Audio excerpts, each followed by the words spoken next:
Good evening, ladies and gentlemen. I'm Lucis Osmo. With us is Gus Masarazas, and I guess that well, I have that name all followed up, Gus. Lou, I But don't you know can if you say could it. have. I don't know if you could have stumbled over that a little bit All harder. right. But It's Gus Majota, but okay, Gus whatever you Masarazas. said will work too. The captains are going out in the field right now, and the gray goes from Westford.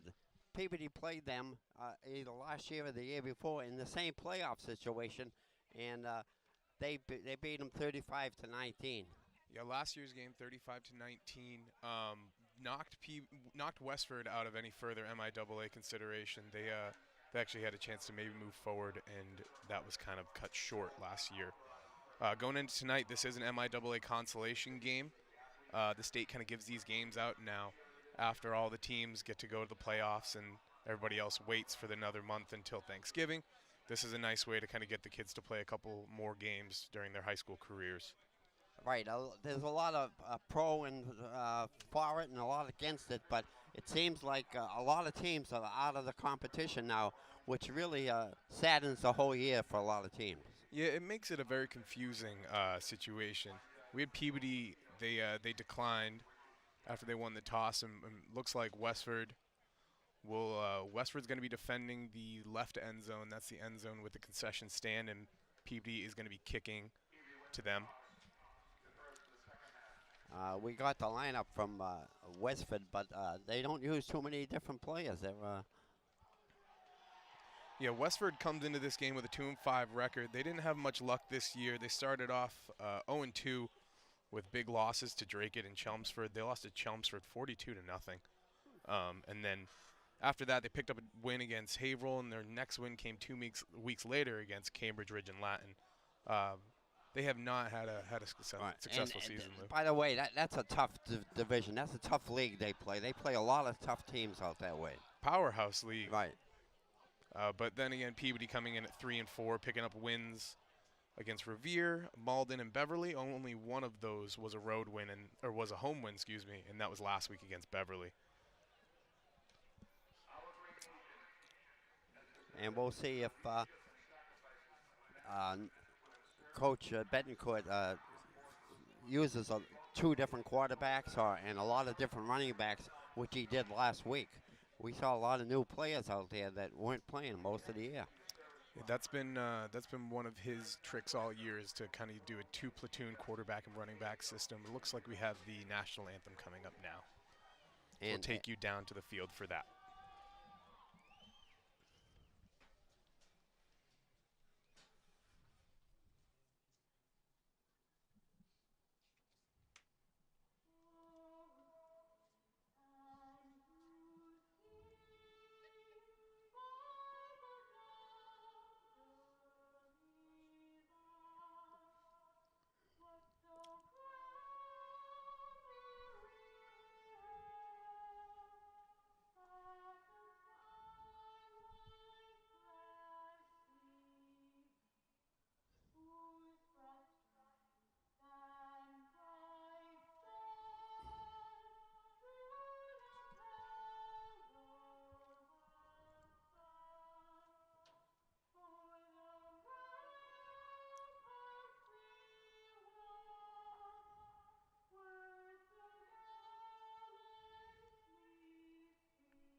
No.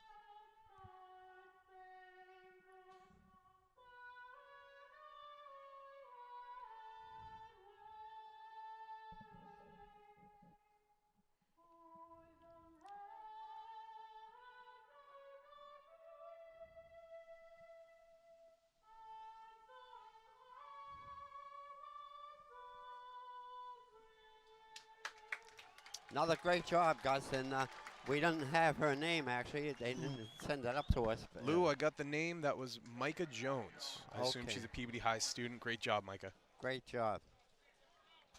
The other thing is, Eric DeMayo didn't play last week, and he was the 4th leading rusher in the Northeast Conference, and he dropped down to 8th because of not playing. And we'll see if he's eligible to play this week with his bad leg. He was suited up. I saw him down on the field earlier. Didn't see any brace or anything on the knee. He's crouching on the sidelines right now, so I think he's getting ready to play, Lou, and I think we're going to see a steady dose of him and Noah Freeman tonight. Yeah, Noah Freeman had a real good ball game, and Eric DeMayo's backup even had a better ball game.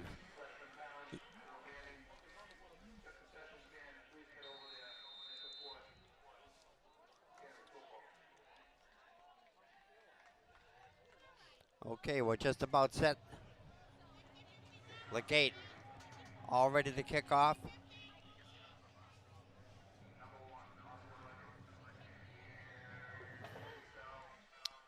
And it's a shot kick, goes to the shot man. And you can tell he's not a runner the way he was moving his feet. Looks like we had Tyler Norman on the tackle there for Peabody. Tyler's a junior running back and linebacker.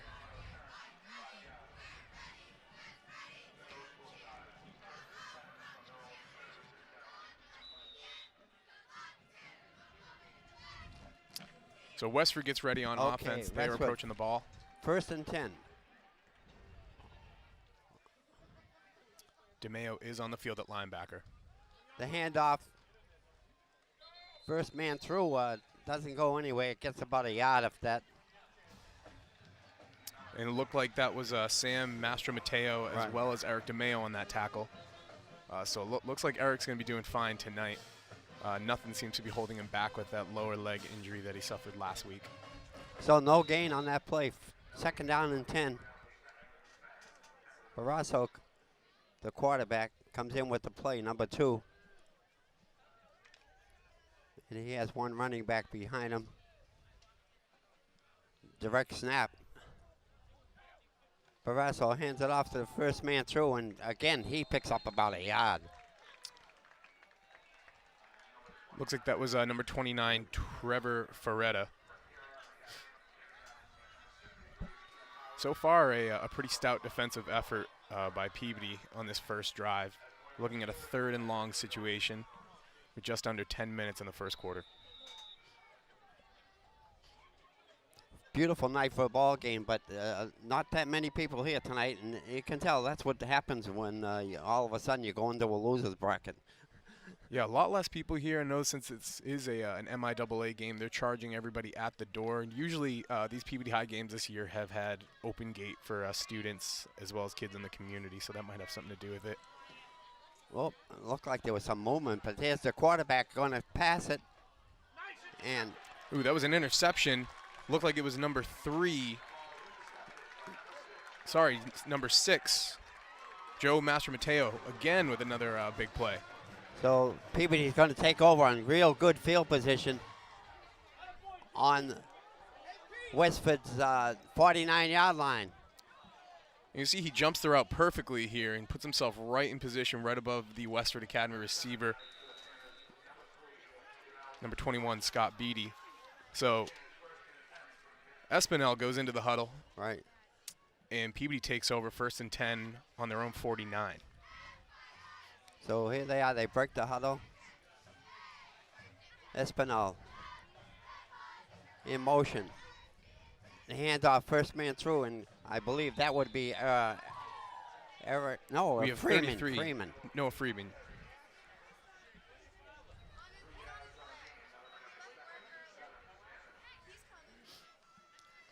So picked up about 2 yards on the play, 2nd down and 8. Just about 2 yards, but what should be noted, and which is interesting, through the first 2 plays, Eric DeMayo is on the sidelines for the offensive snaps for the Tanners. I wonder if this is a way to kind of keep him fresh and for the rest of this game. There's a handoff going up through and picking up a good 7 yards on the play. It was Angelo Polino for, I think, about 7 yards. He had a great ball game as DeMayo's fill-in last week. Yeah, he really broke out last week, and he was the spark they needed after an injury to one of their best players. So you see in the replay here, Polino takes off tackle. He found that hole perfectly. There really wasn't much there. He had a nice block by number 59, Dariel Canella. But the 3rd and 2, and looks like we have busting Freeman up the loose, middle. and he's up all the way down to still on his feet, dragging players. A whole host of Westford players were on his back. What a great run by Noah Freeman.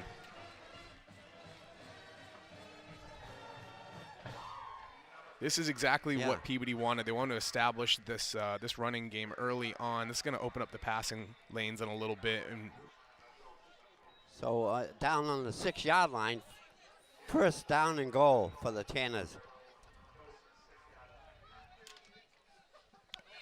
Espinel and the Tanners break the huddle. Espinel over the ball under the center. Hands it off. First man through, gets to about the 4-yard line. That's Freeman once again. That was actually Jake Souza on that one. We currently have Jake Souza and Angel Polino in the backfield. Might have had a little bit of a shakeup since then. Trying to see who we got back there. It looks like Jake Souza's still in. Yeah. And Angel Polino is also in the backfield for the Tanners. With Freeman in motion. Well, trying to turn the corner.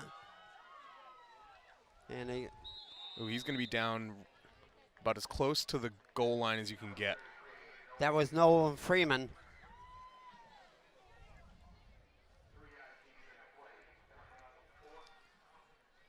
Third down and about.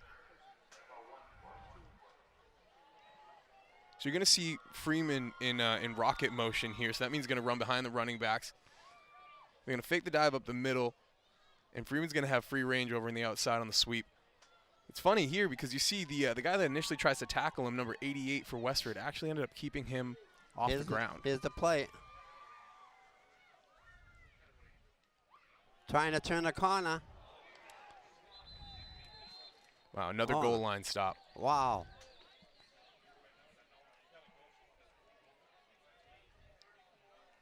So Lou, if you're Coach Betancourt right now, do you go for it or do you kick it with 4th and goal on the 1? No, you go for it. And we're seeing number 44 Eric DeMayo's coming into the game right now. Eric DeMayo, and Polino comes out.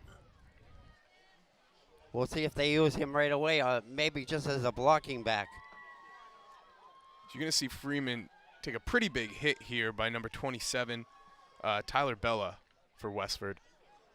That stopped him short, but they're going to go for it. I like the move. It takes guts. It's kind of what you need early on in this game. Polino, the deep back, and DeMayo gets it, and he's in for the touchdown. Eric DeMayo picks up the 1 yard. That was like a hot knife through butter, Lou. DeMayo really had a huge open hole right up the middle and was able to just walk right in. We don't have a 63, but he comes off limping. It looks like we might have had a on the interception, the big interception that Peabody takes the ball and drives right down to the goal line and over the end zone. Yeah, turnovers are costly in high school football, leading to a touchdown this time. There's no worse way for that to hurt. Here's Legate on the extra point. Polino on the hold. Nice snap.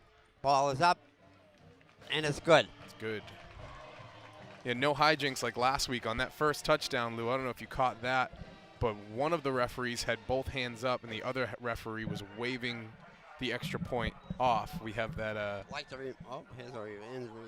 So here we have DeMayo's touchdown again. Literally just walks in. I think after his first 2 steps, he was in the end zone. Like to remind the viewers, the game being brought to you by Gallinero Pizzeria and on Main Street, 89 Main Street in Peabody Square, and Lynn Ladder. Lynn Ladder, once again, is doing a fine job all year long for us. Yeah, Lynn Ladder provides the staging for our field cameras so we can get those great views for you on those replays and during the game. So we'd really like to thank Lynn Ladder for their generosity this year. The gate will be kicking off once again for the Tanners. 5 minutes left. Yep, 5 minutes and 5 seconds left in the first quarter. Now 2 games in a row, Peabody has jumped off to an early lead, which is good. It stabilized their defense also that way. So Leggett runs up. Nice long line drive kick. He caught at the 12-yard line, and he's hit down on the 20-yard line. That again was number 21, Scott Beatty. That was Taylor Blaze, the running back for Westford. So the Peabody Tanner defense will be out there once again trying to stop this offensive team of Westford Academy. Yeah, Peabody's got to do a lot more of the same what they did last time. They didn't send a lot of guys. They didn't do anything special defensively. They just were sound man coverage, and everybody kind of kept their keys. Snap. Quarterback keeps it and drives forward, picks up about 3 yards on the play.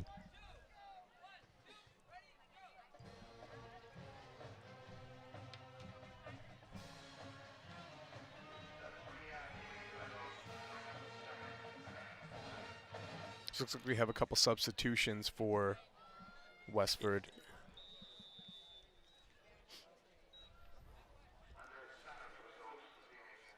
And Barisano for Westford comes in and breaks the huddle. Barrasso, the quarterback, a little bit of a split formation this time for in motion. Pitch out wide, trying to turn the corner, and he's not going to get too far. Maybe picked up a yard or so. That was number 29, Trevor Ferretta for the Grey Ghosts on that carry. It's going to be about 3rd and 5. So another big 3rd down play for them, 3rd and 5. They have to see if they throw it again. Didn't work for them last time, Lou.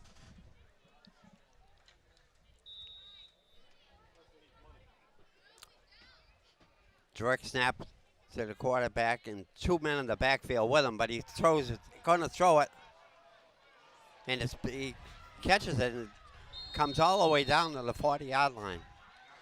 That Number was 20, Taylor Blagg. Yeah, that was a great catch, great yards after the catch, great awareness, knowing exactly where his defender was. Blagg was able to give a little bit of a stiff arm, push the Peabody defender down and get those extra yards. We got an instant replay coming up. Here it is, you right can see here. Barisano, Drops back. He keys him the whole time. And he's just going to run up the sidelines. Right up the middle, and he's not going to go anywhere. Gets back to the line of scrimmage, maybe a little bit more. That was number 29 once again. Ferretti. And I think we had... I see DeMayo is in on defense now. Yep.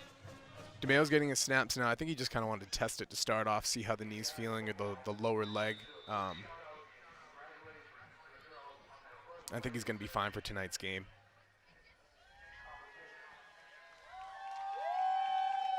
It looks like we have a switch up at on the offensive formation. Number 29 for Westford, Tyler Ferretta, is at quarterback. He actually just threw the ball. Oh, a nice tackle. Tyler Blagg on the reception. And that's going to bring it up again to a 3rd and 5.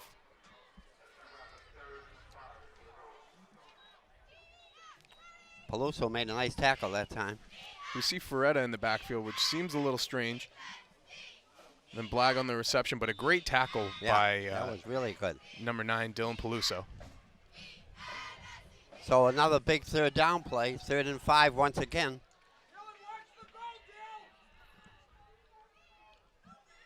Two split way over on the left. Oh, Great. Almost intercepted once again. That was another great pass breakup by Joe Mastromateo, the junior. So they forced 4th down. Looks like we're getting a kicking unit on the field.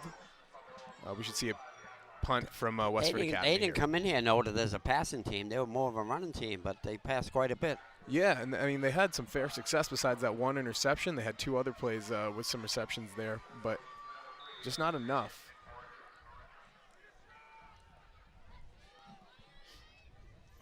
Back on the 30, his own 30-yard line. Nice high snap, but almost blocked. Gets blocked. He's gonna let it Murphy roll. was back deep, and he's just going to let it roll. Down on the 31-yard line, the Tanners take over 1st and 10 on their own 31. A minute 51 left in the first quarter. A very quick first quarter because of all the running plays. Right, and you got to look at the field position coming up too. This is a great starting point for Peabody to kind of keep the ball rolling, keep the ball on the field, and start running a little more. Maybe they'll open up that passing attack, but I think they kind of have to go to the well with what's been working. We have Colby Therian checking in at quarterback, number 11 for the Tanners. And the Tanners break the huddle and head up to the ball, and it looks like Therian is in there now as the quarterback. He's up, breaks the huddle and comes out. Hands off, busting up the middle, but still on his feet. And Angelo Polino, great second effort. The Tanners look like they only pick up about 3 yards on that carry. So we got a 2nd and 7 coming up. Therian goes back to Polino's the running back of the future. He's only a sophomore, and he really has a lot of speed. Yeah, you almost feel bad for he's had to work behind Eric DeMeo this year, and probably didn't think he'd get the field this much, but he's definitely producing in the amount of time that he has to show his skills.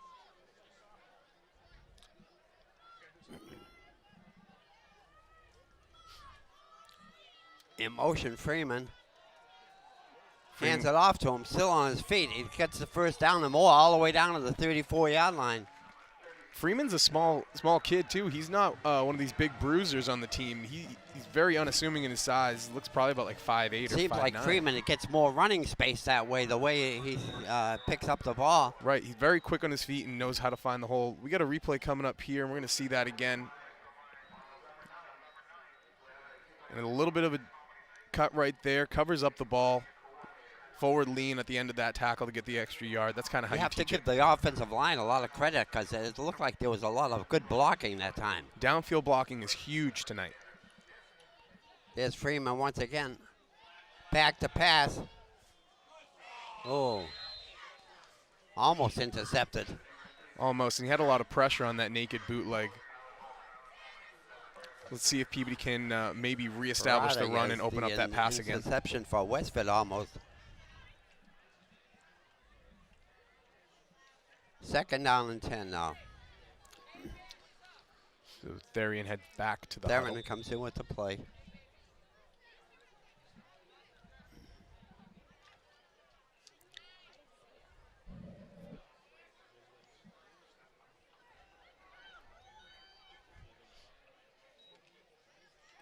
Busting up the middle, busting tackles. Here he goes. And he's a speed demon also. Still on his feet and thrown out of bounds at about the 15-yard line. Angelo Polino with a great run. Polino, the sophomore running back. Picked up about 41 yards on that carry, bringing the Tanners down inside their own 15-yard line. And he just shakes a couple tackles, high steps one, and then zigs and zags down the field to try and pick up some extra yards and avoid contact from number 25, Richard Haggerty. So 1st and 10 on the. So I believe time ran out on the quarter. So now they'll have to walk all the way down, 100 yards down the other end now.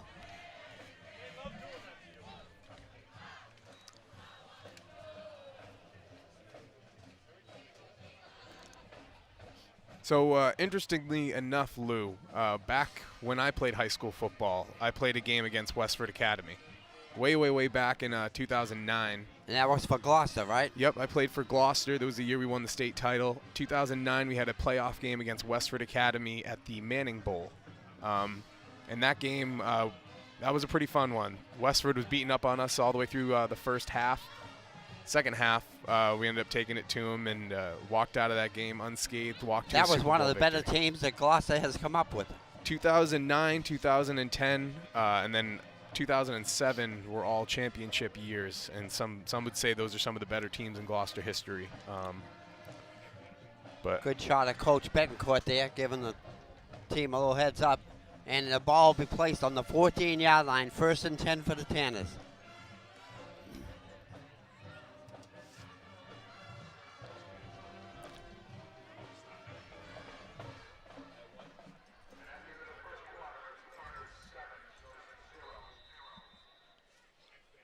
so Therion's going to have Noah Friedman, Tyler Norman, and I believe Angelo Polino in the backfield for this play. Flag on the play. It looks like a motion against Peabody.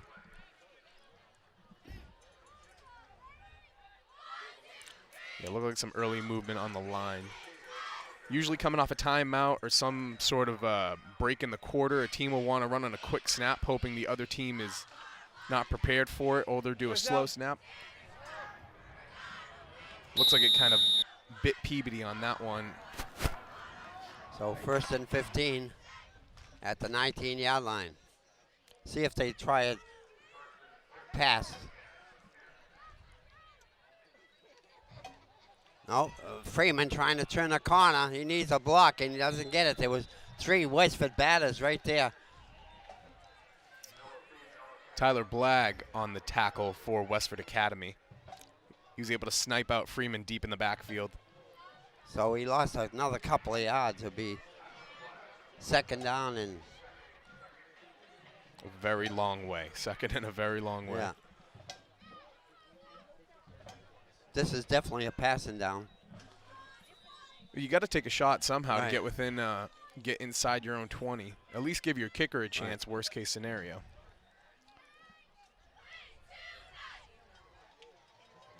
No, the handoff. Breaking tackle, still on his feet. That looked like it was number 41 again. Yep, Angelo Polino again, and a nifty little run at that. He almost went down about 2 times before he broke into the 2nd level of the defense. So you can see right there, that's when he was almost had his knee down after a block right in front of him, but was able to pick up another 5 yards after that.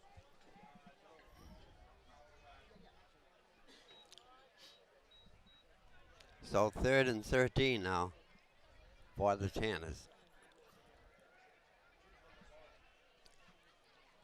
With Souza and Polina in the backfield. Back to pass. Wide open. Number 34, I believe that is. Tyler Norman. All right, what do we do here, Lou? Looks like we're be 4th and 5. Yeah, I don't see the kicker in there, so I guess we're going for it. I don't see number 1, Legate. I like the move. I think it's aggressive enough. Yeah. You want to get up early on a team like Westford. Oh, it looks like Betancourt's going to be calling a timeout right now. Maybe a personnel issue, doesn't have the right people on the field. Nope, the kick is going out there. So we're going to go for a field goal, I believe. Don't think Coach had a play in his pocket this time.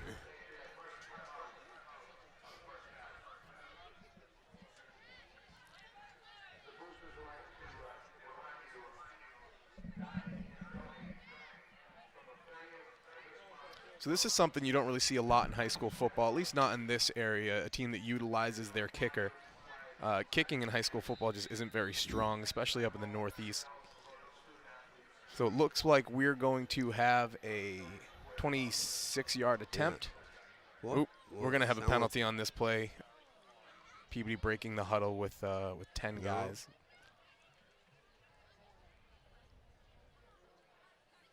See if Westford can come forward. It's up, and it looks like it's good. Oh, it's good. Yeah. Yeah. When you mentioned that, we always had a good kicker, Gus. Really? Field goal kicker, a punter. Because of the soccer players that we have in Peabody, they end up turning out to be decent kickers on football teams. So we've had and John Goulas was probably one of the best kickers, but he he's their coach now for kicking, and he was also just a great football player. But he used to kick field goals you'll never believe. Well, they're in good hands, definitely. I think way back they used to allow the soccer players. They used to allow the soccer players to kick on Friday nights. You could play both sports, but Right. they don't necessarily allow that anymore. So Peabody takes a 10-0 lead, and Legate is back ready for the kickoff. Tyler Blagg back deep for Westford Academy. I think we can expect another shorter Tyler kick here. Blaz is back there deep for Westford. Nice high kick. Picked up at the 15 and breaking tackles and going all the way up to about the 33-yard line.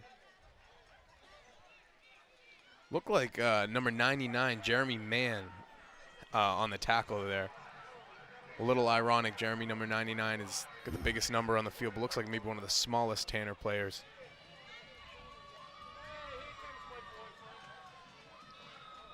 So Westford will have the ball once again, 1st and 10.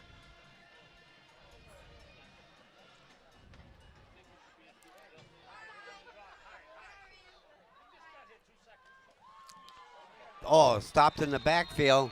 Dariel Canella, number 59. Yeah, 59. He broke right in there. He's a senior, also a member of the track and field teams. He's a shot putter, Lou. So he's got the power, and I think we saw a little bit of that on display. He just ripped through that offensive line and was able to take down the ball carrier. So 2nd down and about 12 or 13.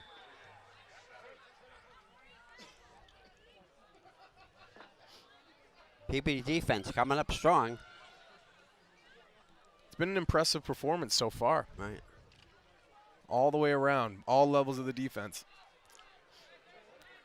Direct snap, 2 men in the backfield for Westford. Back to pass. It's caught. By number 21. Number 21, Scott Beatty.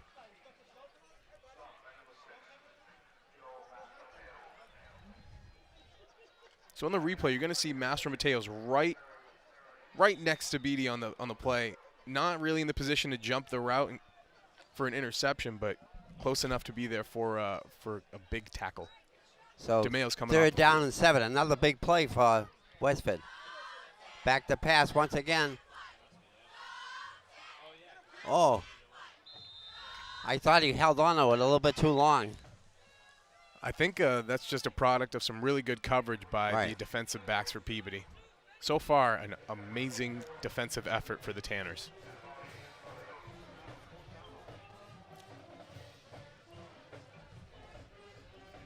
So 4th down.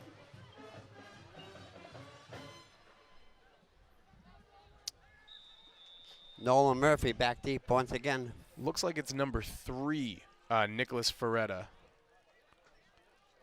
for Westford Academy. His number's a little scrunched up, so I'm not getting the best view of it. Oh, snap.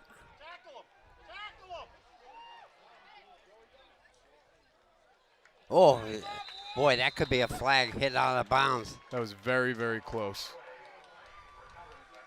Wow, that was a late hit, huh? Yeah, I'm surprised we didn't see any laundry on that one. But Peabody is going to start with amazing field position on this upcoming drive.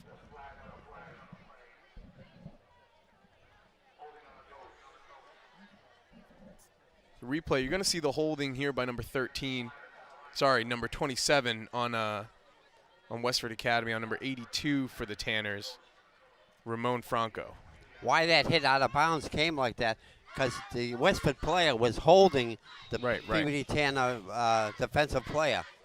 But Peabody refused the penalty, so they're going to take over 1st and 10 on the 27-yard line. Good field position for the Tanners. Great field position. And we have another quarterback change again. This 2-platoon system is back. Joel Espinel under center. Back to pass.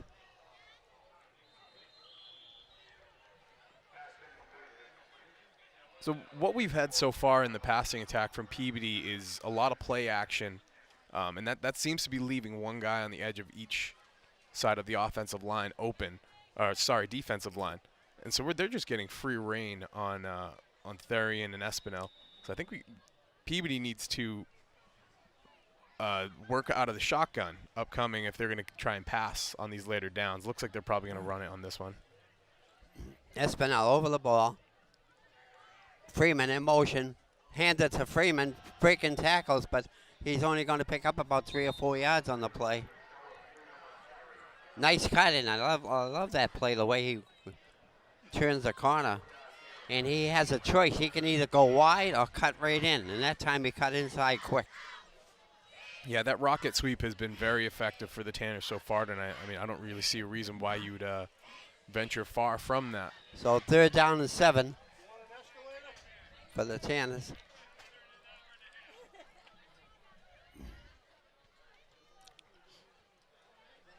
Espinel over the ball. Back to pass. A long one.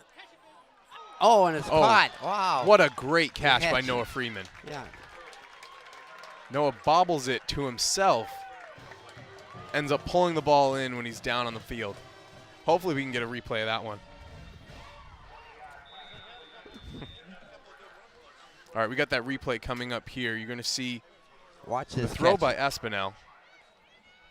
Tipped, caught, and he lays back and gets tagged by the by number 20 for Westford Academy. Great catch.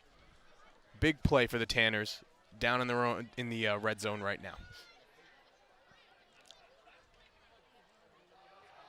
Here's Angelo Polino trying to turn the corner. And he's going to be a flag on the play. The direction was from the side on that. Right here, low block. Right where the flag is. Peabody kid, I'm running back 41. Below the waist. It must be against Peabody because the official never put up his hands for a touchdown. We'll see what happens. Yeah, we just caught a little bit of that conversation with our referee, Mike. Hopefully we'll get an explanation. Yeah. 15 yards. Block below the knees. 15. So it'll be a 10-yarder, I believe. 40. 15 yards. That Wow. was a chop block. 41. Yep. And maybe that's what let Polino go free. We can't tell. All right, so we're going to see the replay here, try and find the culprit to this. I don't think that's a block below the waist. I don't think we had a block below the waist there. That looked like someone caught a shoulder, if anything. So that's a questionable call. Maybe killed a little bit of momentum, but we'll see. Joel Espinel comes in with the play now. We'll see what. 1st and 19. About 6 minutes left in this half.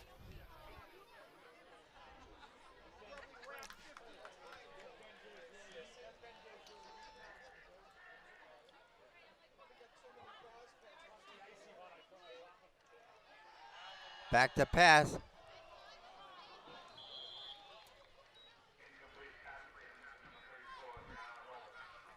Looks like we've seen some tentative throws by Espinel tonight. I think he's just gonna he's done it before. He's been able to zip the ball in there. A little bit of confidence, and he would have hit Freeman next time. Or sorry, Norman. Newman, yeah. Newman was the intended receiver. So 2nd down and 19. But overall, great first half for the Tanners.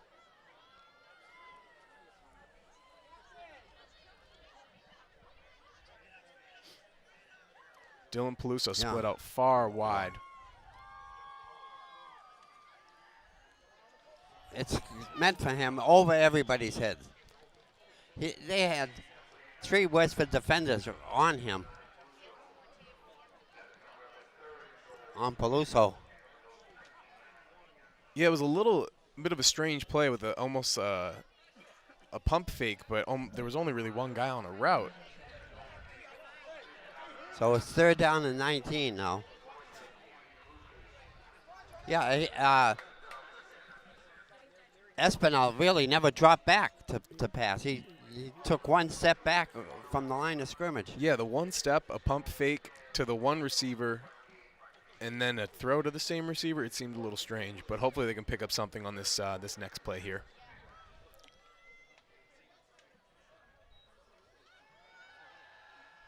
Oh. Oh, no. Wow. All the way back to the 30-yard line. He's got stuffed. Looks like there was a missed assignments on the left side of that line. Here it is.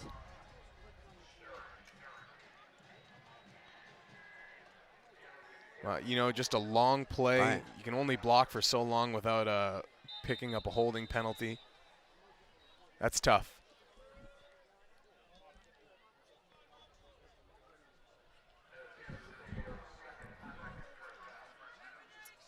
And that's the second timeout for the Tanners, and they're going to try and regroup going into this fourth and long. There was a couple of big Westford players. We don't have their height or weight here, but that broke in there. Yeah, it looked like it was number 75, Jake Yeah. Sturrock. They all seem to be in the 70s. Michael Poulousakis. They were just relentlessly tearing apart the Tanner offensive linemen on that play.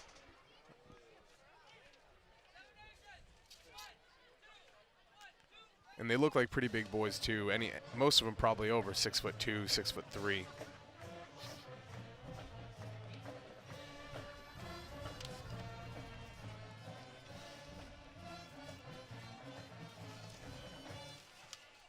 And so while we have a minute, I'd like to just thank our crew for tonight. Jim Palmer, Don Murphy, Josiah Bedrosian, Alex Locke, Lily Hart, Jeremy Levine, and Adam Hoffman. Thank you guys. Thank you for all the work tonight. Thank you for getting us up and going without a hitch. And some good camera work tonight.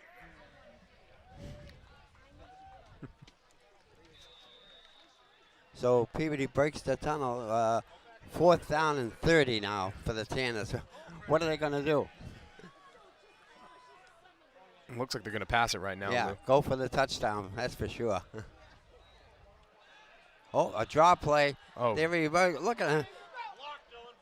Oh, beautiful. He's ready to block. Wow. All the way in for the touchdown.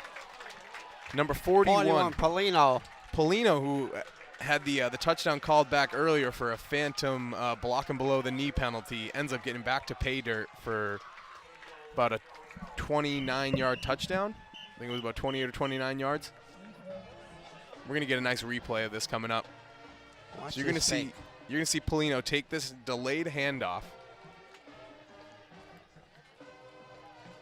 And by the time he gets the ball, there's nothing but daylight. He has enough room to drive a semi through, and he's just got to make about 1 or 2 moves to get to that corner right pylon. there. He stopped on the dime that time and changed his whole direction. And leg it for the kick.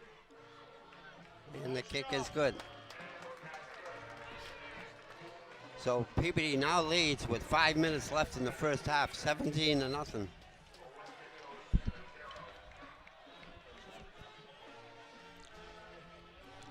That fooled us, and it fooled the whole Westford team, I believe. Well, I mean, anybody in their right mind would have that would have been a passing down Right. there. And you saw Peabody brought in extra receivers. They spread everything out, but that's exactly what you want to do in that situation: spread apart the defense to give yourself offensive running lanes. And it worked perfectly to Peabody's favor. So great play call by Coach Betancourt and his staff.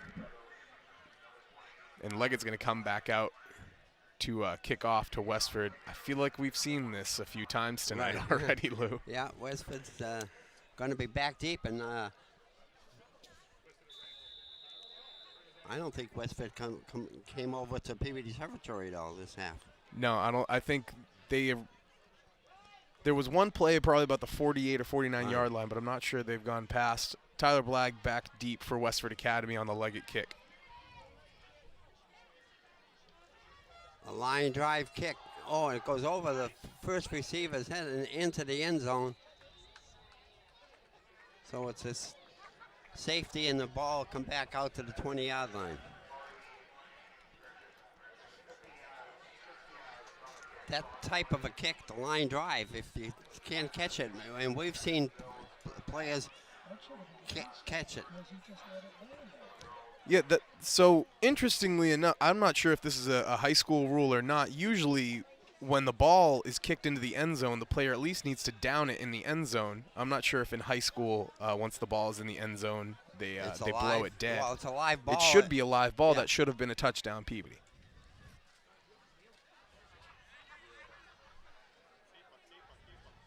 Jumping over players, but not going anywhere. Nope. Trevor Ferretta on that one. Again, kind of set up in the backfield as the quarterback. I guess that could be their wildcat look. But with no quarterback on the field, they essentially have four running backs in the backfield. Canelli was the key tackler on that play. So another 2nd and 10. He got back to the line of scrimmage. Another strong defensive series so far. I know we're only one play in. But it looks like this Peabody defense is 100% full tilt right now.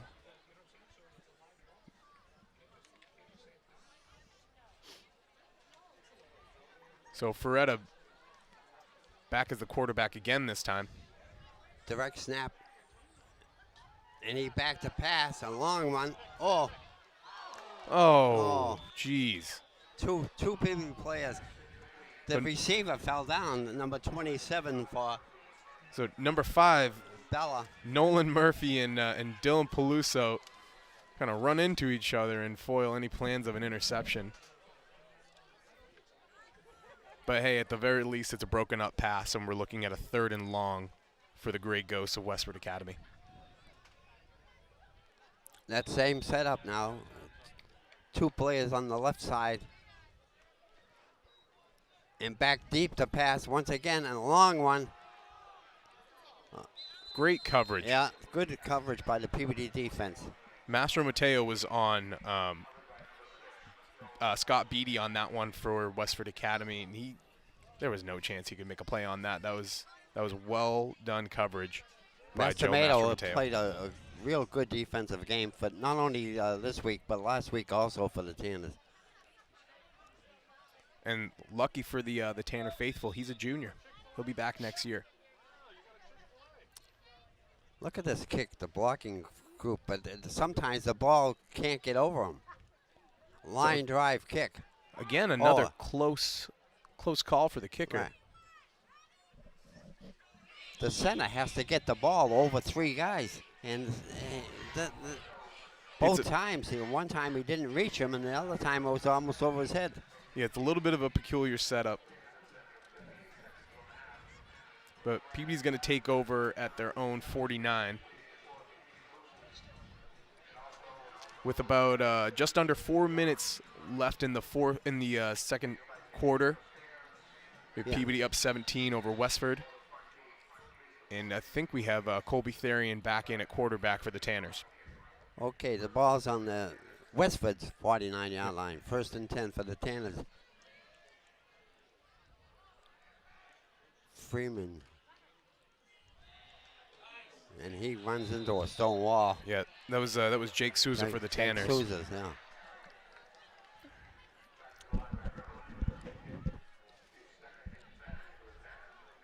Jake Souza is also a junior, so he'll be back. It's real important in high school football, getting these kids repetition in games and games that matter. I mean, this is a home game for the Tanners. They want to win.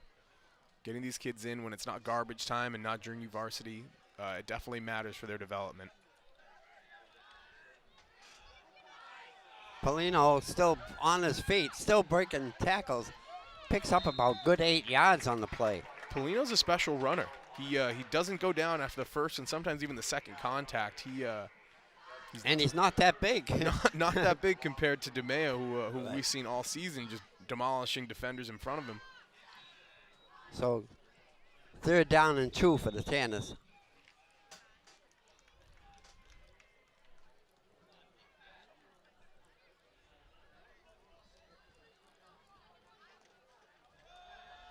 Busting over the middle, getting close. Maybe he picked up the 1st down, I believe.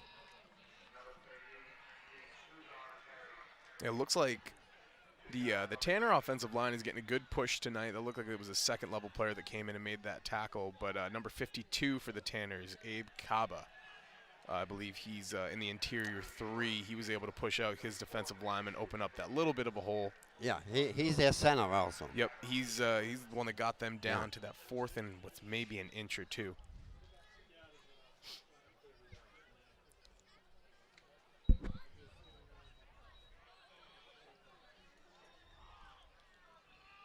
See if they try and draw him offside first. Nope. Quick go. Right up the play. middle. Colby Theron gets the first down. Looked like it was about a 5-yard pickup. No one expected him to go with the QB sneak and just run right through. Given the way that defense was set up, I'm assuming that was his own call. He had there was no man over the center. He just kind of had free reign to pick up that half yard that he needed and was able to get 5.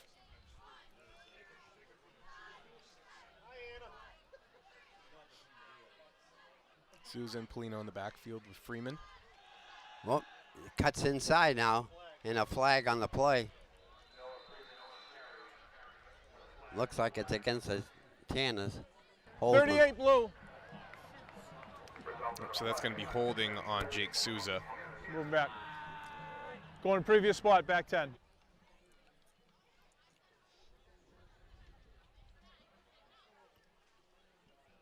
So now it'll be first down and 20 for the Tanners.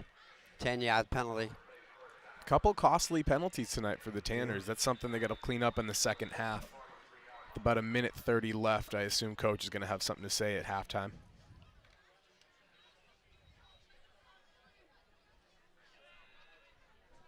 Let's see if they go for a bomb now. It's getting late in this half, or 1:15. Back to in the middle, and that's Freeman. It's another one of those draw plays. I don't think they really set it up like they had before. In that previous draw play, you expected the pass. And that time, I'm not sure they necessarily did. So 1:03 left, and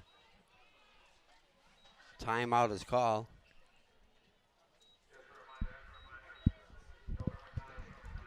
So a good coach used to always tell me it's really tough to call plays from 2nd and 20. So I can only imagine what Coach Betancourt is trying to draw up in that huddle right now. This is usually one of those times you want to go to one of your bread and butter plays, something that works consistently and something you know can pick up that 7 to 10 if you spring it the right way. Either that or you can just regroup and let the clock run out and have a running play. And that would be a good tactic as well, trying to let this clock run down with a run up the middle, waiting out the play clock. There's the cheerleaders, a good group this year, and they were just doing a cheer before I broke in there, but now we're back to the huddle with Betancourt talking to the players. So plenty of support for this team this year, from the cheerleaders to the band. It looks like we're going to get a performance at this halftime. They were bringing down some of the instruments earlier. Plenty of support and love for the Peabody Tanners this year. We went a few years without uniforms, without the band on the field, and now it's really turned around pretty good for the band. They should be very proud.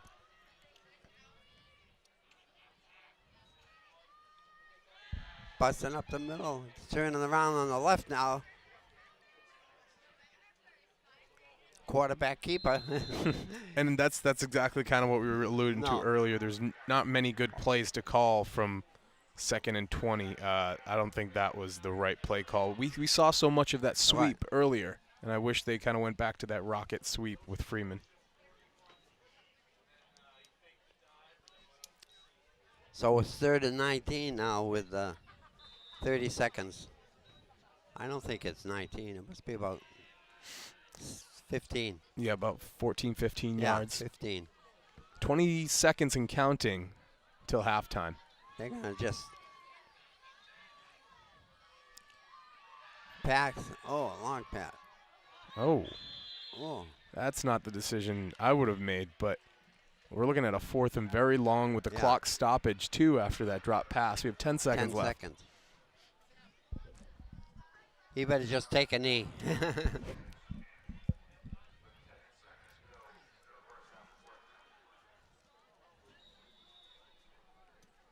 I think Westford still has a timeout left, so if Peabody is going to take a knee. Another thing, you got to remember that this number 11 for the Tanners, the quarterback, Coley Theron, is only a sophomore.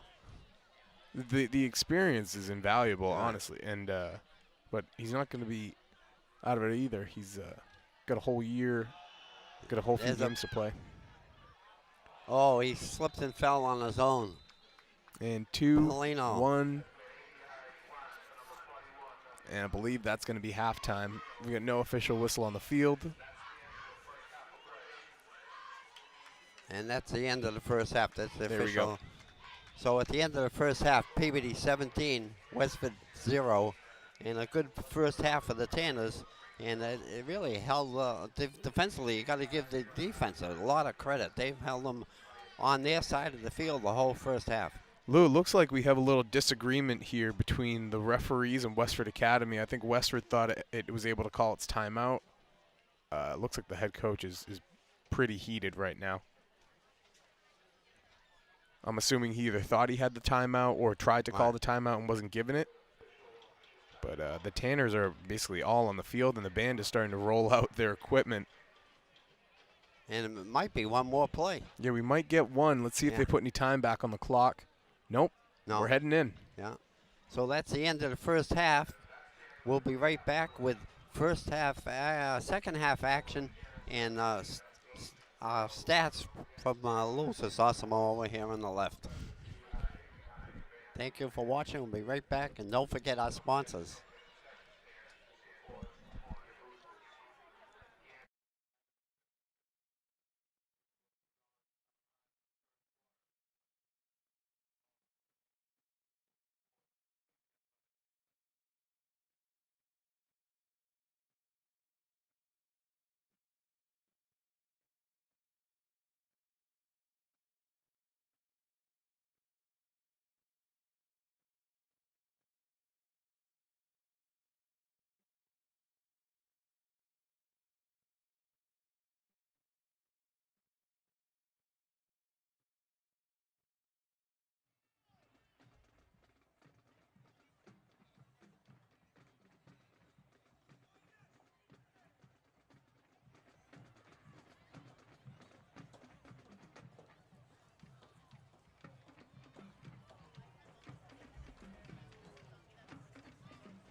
combination of practicing, training, and playing games will leave wear and tear on their bodies.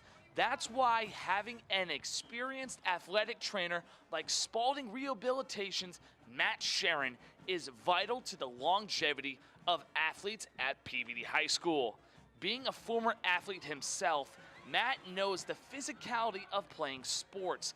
Combine that with a desire to help, being an athletic trainer was the right career choice. From the aspect of just wanting to help people and more being with the athletes versus in an administrative role, so kind of working with them, and this was the best fit for it. The normal day in the life of an athletic trainer includes taping ankles and ligaments, treating new injuries, and following up with athletes on pre-existing injuries. Colby College junior Connor Holland has been with Peabody since the start of this semester. He loves the idea that each day he comes to work, it provides him with new challenges and learning opportunities. One of my biggest fears about coming into the real world is like really getting into a rut and having to do everything the same way every single day for the rest of my life. And what I think about athletic training is that it's really cool because you really never know what you're going to see. You know, one day you might see an ankle, one day you might see like a shoulder, one day you might see a broken bone, you know. It really varies completely from day to day. A 2015 study by the Journal of Athletic Training saw that 70% of high schools have athletic training services available to athletes. 37% of them, including Peabody, meet the gold standard of care, which requires them to have a full-time athletic trainer on staff for all games and practices. That statistic has more than doubled since 20 years ago. To keep student athletes safe and back in the game, athletic trainers need to be prepared for every situation. That's why Peabody's Matt Sharon has a variety of different equipment at his disposal, from tape, splinting, and cut prevention gels to crutches, AEDs, and even vacuum splints for more serious injuries. Matt's favorite part of the job is not helping hurt athletes, but being able to be there for the kids on game day and watching them succeed. Game day is the best, no matter what game it is, because I still get excited for it. I'm still not so far removed from having played sports that I still remember what it was like and how fun it is, and seeing the kids compete. And having been here long enough and knowing the kids, it's fun to see them play and succeed. Athletic trainers are essential to the battle of protecting young athletes. While they're not in the spotlight, athletic trainers have an extremely important job. For PAT Sports, I'm Steve Riccardi.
We're back live at Peabody High School, Corey Lee Field, with the Tanners leading at halftime, 17-0.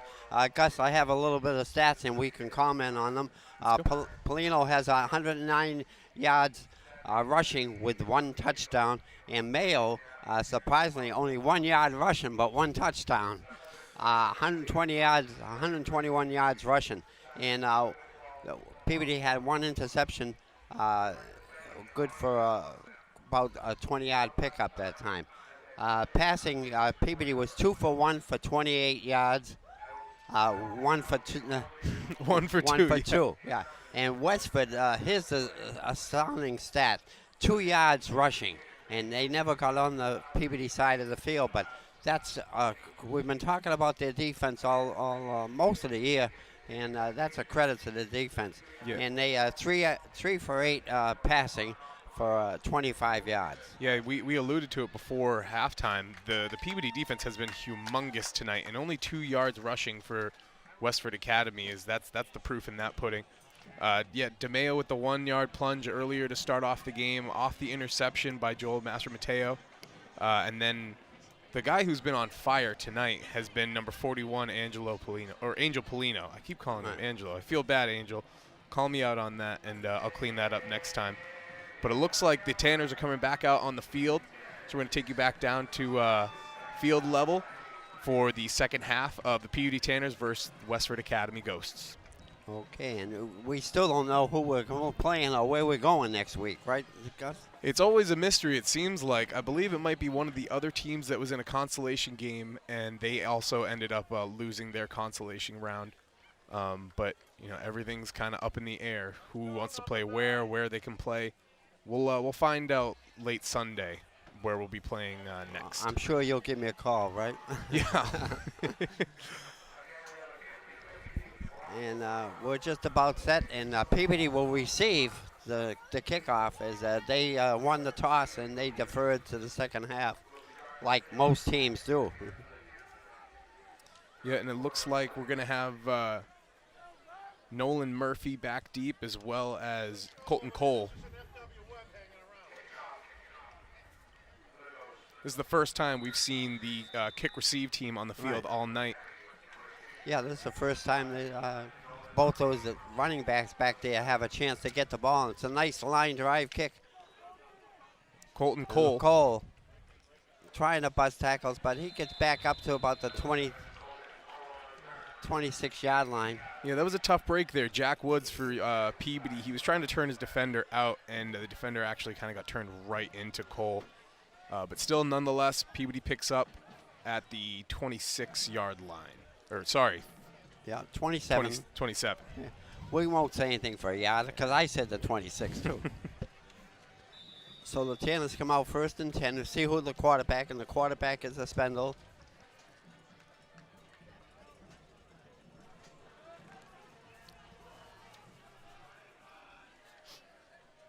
One man back deep. Hand off to him, busting tackles through. That looked like Polino. That was Angel Polino again. He's still moving backwards. Yeah, Tanners might have ended up. Oh, he picked up 2 yards in the play. Gaining about 2.5 yards. Yeah. Forward progress counts. And just reminding everybody at home, high school football a little bit different. 11-minute quarters. We're about 10 minutes and 30 seconds away from fourth quarter here as the Tanners break the huddle and move up to the ball. One man back deep, the running back. In motion. Oh, it looked like a broken play there. Well, also a perfectly timed blitz by Westford Academy, and they end up taking the ball away too. Number 61, Shane Kelly. Wow, what a way to start the second half for Westford. They first time they've been in Peabody territory, and they did it on a fumble. This is not really that's not the way you want to start the second half, especially for the Tanners. This smells a lot like the beginning of the game for the Peabody with an early takeaway. Right. So a little bit of a spread formation for 2 on the left, 2 on the right, back deep to pass. And That looked like it was caught out of bounds, but we'll see if they put the ball in bounds. Yeah, they're going to give Blagg that reception, a 9-yard reception. We're going to be short of that first down for the 2nd and 1.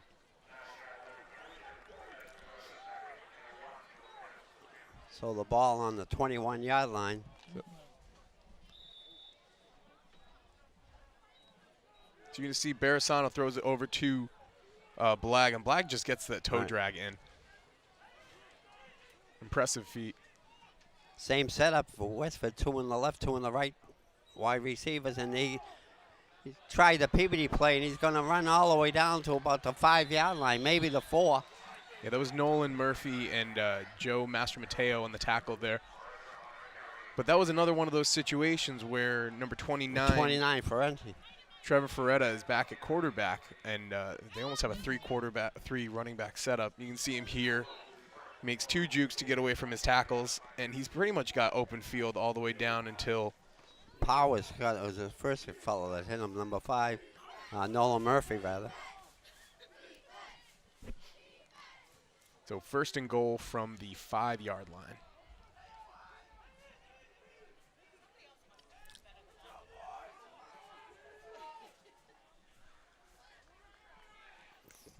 Back to pass.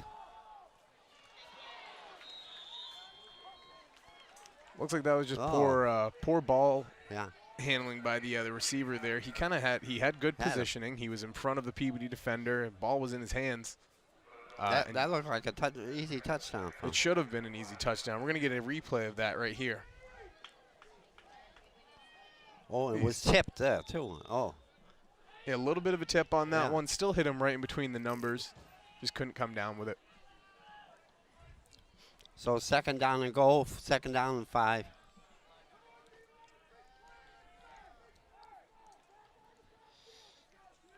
The motion coming across the formation. Trying to just go wide. And he's going to walk in. Ooh. Oh, but we do have a flag on the play. Someone was holding someone down there. Yep. It was on the right-hand side, not near the play. Yeah, they haven't put up the touchdown signal yet. Holding. Wow, that's a big break for the Tanners. Hold on 57 White. Yeah, that's a way to kill all the momentum that they had. Checking out the replay here. Hopefully we get a good view of this holding penalty. I think it was on the other side, though. It was beyond number 75 there. Yeah, and that's too bad because without that hold, you'd be looking at a 17-6 game right now. Kind of a useless penalty for the Westford Academy Grey Ghosts. So 2nd down and 15 now. So Westford has a little bit of work to do here. Look at the running back, how deep he is. Wow. And pitch out goes to him, and it's a fake. And it's nice defensive play by Nolan Murphy, number 5. Beautiful defensive play. Yeah. That's exactly how you write it up and teach it as a defensive backs coach. Keep that good positioning just in the pocket of the receiver. Momentum starting to swing back for the Tanners. 3rd and 15.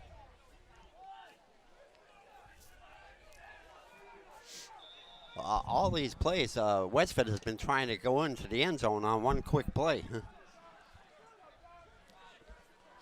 So Westford's going to set up a 3 wide receivers to the left and a one far wide receiver far out right. Quarterback back to pass. Oh, nice coverage by the Tanners. That was a very interesting formation. Right. If we could maybe get a replay of that, that would shore up some things, be able to show you some interesting stuff that Westford Academy just did. Perfect. So you see on the right side of the line, there's actually a tight end there. It's a short line, and the tight end's able to go out for a tight end screen. Normally, he's got to stay in and block, but one of the other receivers was technically on the line, so he was ineligible. Mastermato on the tackle that time too. It was a good tackle. Nope. 4th and goal. Wow. He's holding on to that. And who came down with that? Nobody? Incomplete. Thought we might have had an interception on that one. I know. I think he might have dropped it on purpose. Right. We had about 3 Peabody guys surrounding one of the Westford Academy players.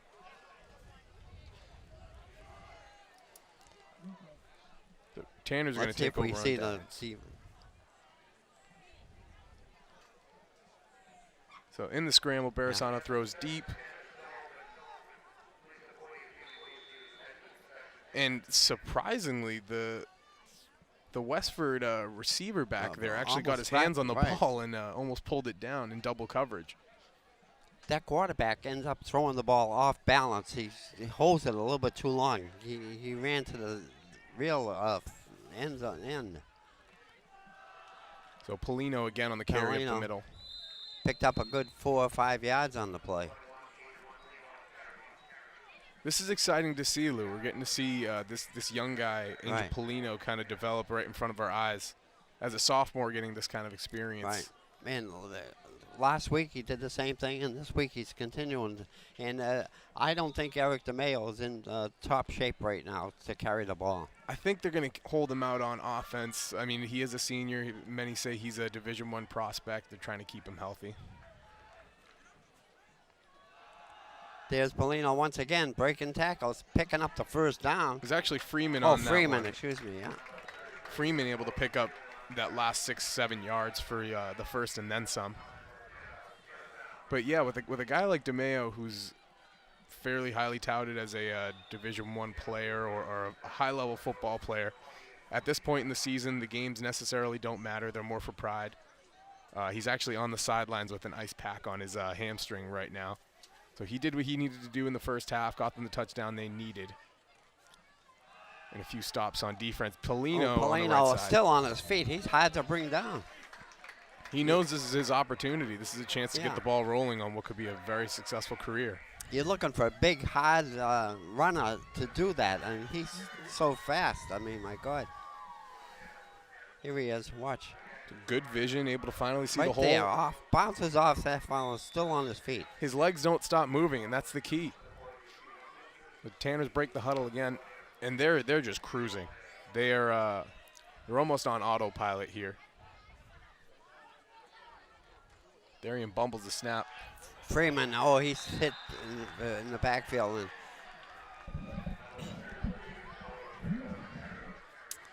That's tough. Right off the snap, it looked like Therian kind of bumbled the ball around a little bit.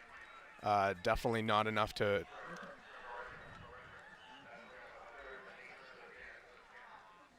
Yeah, that was just great penetration by the Westford Academy defensive line. They kind of blew up that whole right side, gave him nowhere to go. Colby Thurman, the quarterback, comes in with a 3rd down and 8. Big play for the Tanners if they want to keep this drive going. Busting up the middle.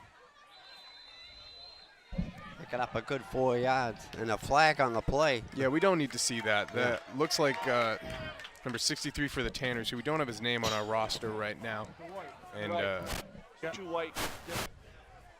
then number 29, Trevor Ferretra for Westford Academy, kind of got tangled up deep in the backfield. So they're going to call it against Westford. We'll see what the referee decides here. Spot. Ball. Sportsmanlike conduct. 29 in the white. Yep. Yeah. It's Trevor Ferretra again. That was Tyler Norman on the ball carrier that time. So a big penalty, 15 yards. So Polino. Oh no, let Polino the ball carrier. Going right up the middle, and you're going to see 63 in the corner of the screen. He just moved out of there. He went and continued his blocking, and it didn't look like Ferretra agreed with that, and kind of threw him to the ground and might have gave him an extra shove when they were down there, and that's what prompted the penalty. So we're looking at a 1st and 10. Yeah, Tyler Norman was the one that caused the penalty. Right. on the 49. I think there's a bit of a conversation going on between the referees, and the Westford Academy coach is almost out by the numbers right now. He's not pleased. I think he's looking for an explanation of sorts, but I mean, with the black and white as an unsportsmanlike conduct, you kind of have to lick your wounds and go back to your sideline.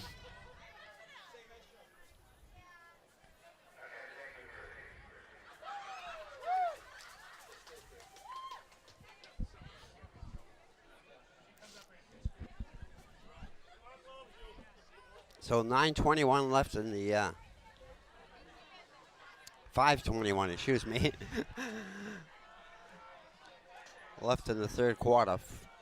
First and 10 for the Tanners. And there's a whistle, and we're going to get back underway with this third quarter action.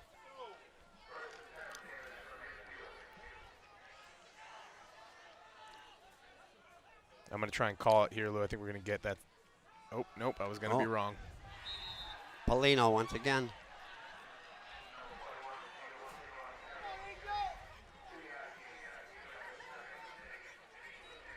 Second down and 8. And again, you know, they veered away from what was pretty successful for them in the first half. They were running that that motion sweep or that rocket sweep, and they haven't came back to it. Which is an interesting tactic, I guess. Personally, if something's working for you, keep going to the well until the well's dry.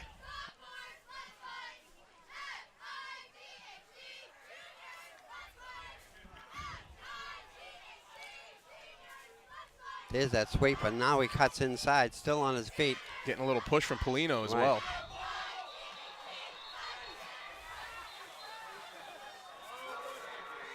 Nope, they're not going to give him that. Looked like Tyler Blagg stripped the ball after the runner was down. Right. So it'll be a third down and 4.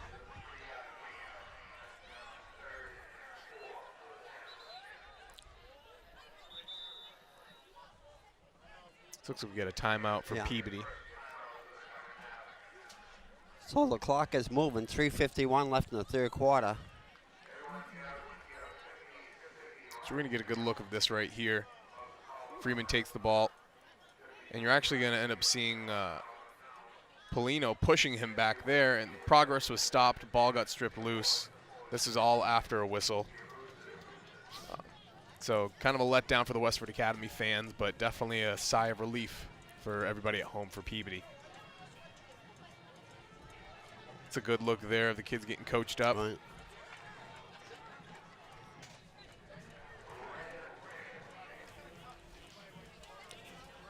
Again, we want to thank our crew from Peabody Access Telecommunications. Jim Palmer, Don Murphy, Josiah Bedrosian, Alex Locke, Lily Hart, Jeremy Levine, and Adam Hoffman. Thank you all. And don't forget our sponsors, Gallinero on Main Street in Peabody.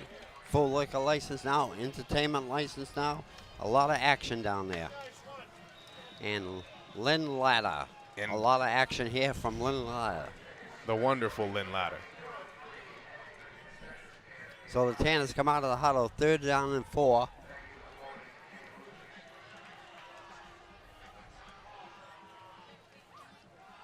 So Freeman trying to drive for the first down, but he's going to be a little bit short. So let's see what the Tanners do. You think a kick? You know, what I've kind of noticed so far is it looks like Coach Betancourt has definitely kind of adopted the notion that we need to get the future players ready. He's kind of stuck with Therian the past few drives. He's a younger quarterback. I think you kind of have to put them in a high-pressure situation, kind of like they had earlier with that 4th and short. Get these kids some experience under dire circumstances. 4th and about the length of a football. And they're going to go for it. He's going to run right up the middle. Through. Just like last time. Right. It's like a replay. Perfect. So the Tanners hold on to that ball.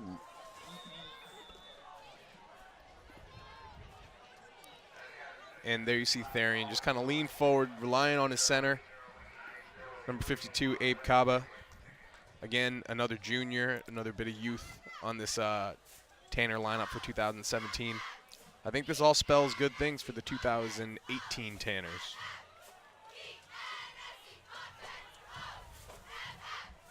Okay, 1st and 10. Polino to the right Oh, with a still couple on his feet. solid Picks up moves. a good 7 yards at least.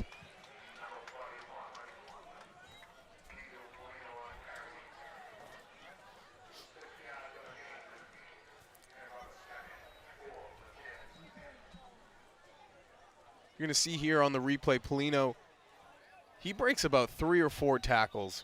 So 1 and 2 right there. Boom, boom. Another 1.5 there. Ends up going down a yard later. Impressive run by the youngster.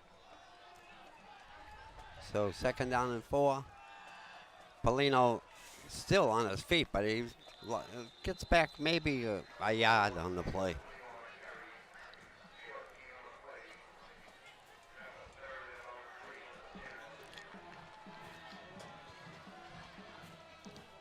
So 3rd down and 3.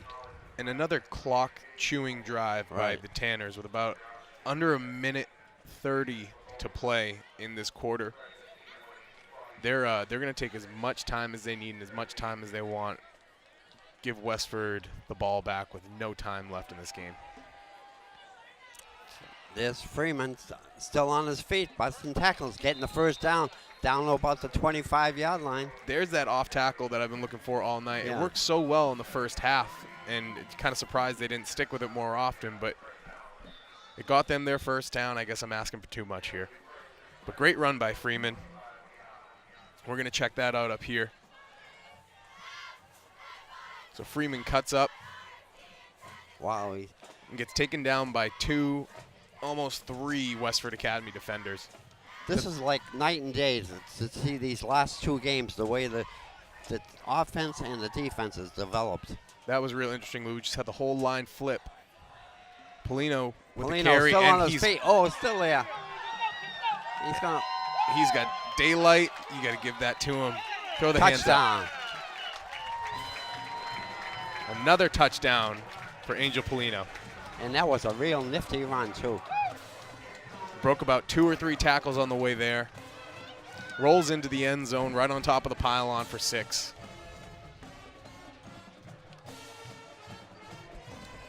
And Peabody takes what should be the commanding 23-0 lead over Westford Academy in this MIAA consolation game. 36 seconds left, and Austin Leggett For the extra point.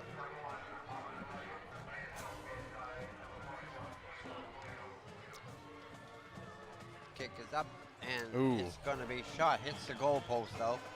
No good. First kick he missed tonight.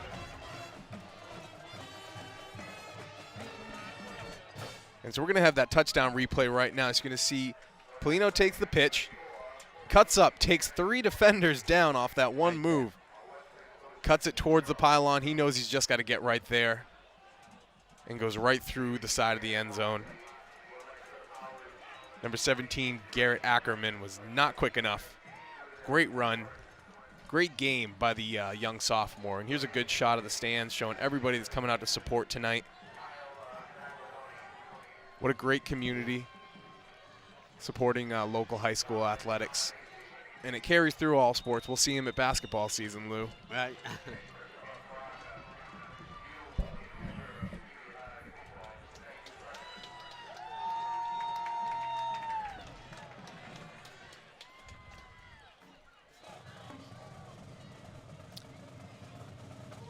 Nice high kick, a little shot, but it down to about the 20-yard line. So Scott Beatty with the return there for Westford Academy. Murphy on the tackle. It's another chance to see this stout defense by Peabody. Maybe we'll start to see some younger guys subbed in, start to get the second unit. We got a replay coming up. Beatty receives the ball, and he's kind of looking for a place to go, and what do you know? There's nowhere to go. Great kick coverage by the Tanners. Now a spread formation for the play again that worked for them. the running back keeping the ball to take on a direct snap. Yeah, that was Trevor Ferretra again, lined up at quarterback, but we also got some laundry on the field. Looks like we got a penalty. Not sure who this is going to be on. Might be holding right where that cut was, where he went in there. Hopefully we can get a good shot of this referee and listen in on what he's got to say. No flag. No flag, incidental. Well, we were wrong. I was wrong. So 2nd down and 10. They put, it's less than that, 2nd down and 7. Second and, looks like 2nd and 4. 3 or 4 yards. Yeah. And Westford's decided to finally spread it all out. There's that same play again, and he's still on his feet, but now he gets a nice tackle by number 23 for the Tanners. So Casey. Joe Casey. Joe Casey. And there's a player down on the field for Westford.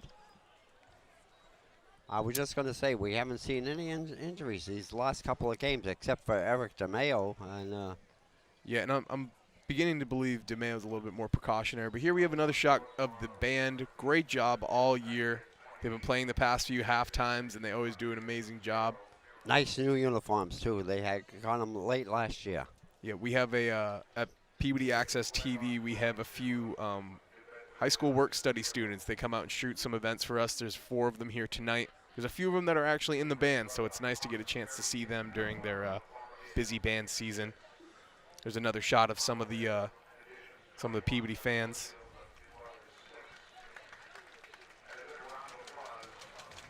So it's the end, also the end of the 3rd quarter. So we're starting the 4th quarter with Peabody leading 23-0.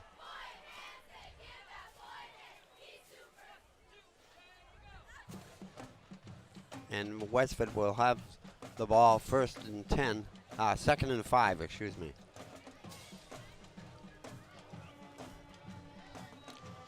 I can't tell if the markers on the field have the 3rd down and the scoreboard has the 2nd. It might be a little jumbled up between our field and our This scoreboard. should be the 3rd down. There was 2 running plays. And but nonetheless, we're about to see another offensive play. Looks like they brought their quarterback back in, number 2, Cameron Barisano, for Westford Academy. Back to pass. Oh, and he drops it. Yeah, Blagg had to pull that ball in. Again, he gets his hands on the football and looks to make the next move and wasn't able to pull the ball all the way in. He's got to make sure he has possession before he starts making moves downfield. Taylor Blagg was the intended receiver. Dropped right off his fingertips. So again, Barisano breaks the huddle. So 4th and 5. Wow, what is it? Back to pass.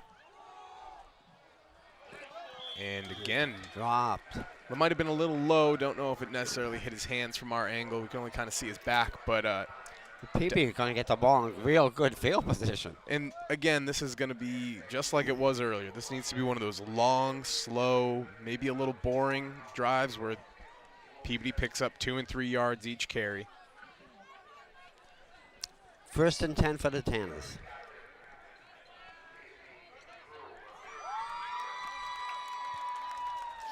So we'll see how the coach handles this. Probably putting in a lot of substitutes. He doesn't want to run the score up anymore. Here's the 3rd quarterback coming in now. Well, again, he brought back in Janelle Espinel. Espinel, excuse me. I saw him talking to another one. I'm confused a little bit by this because you'd think you want to bring in some more of your youth and get them some experience in a game, but I guess he wants to give the senior another chance, another crack for the next couple games before Thanksgiving comes around.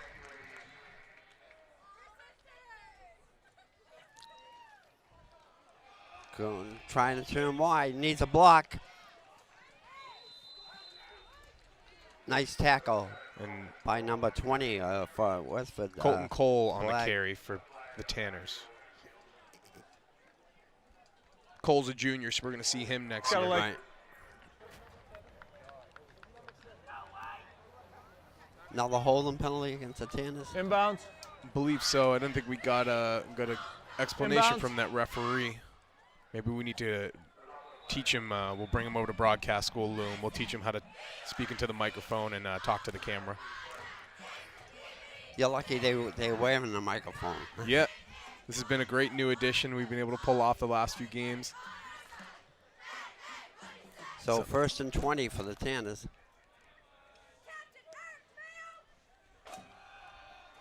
Oh, he's going to hit another flag on the play.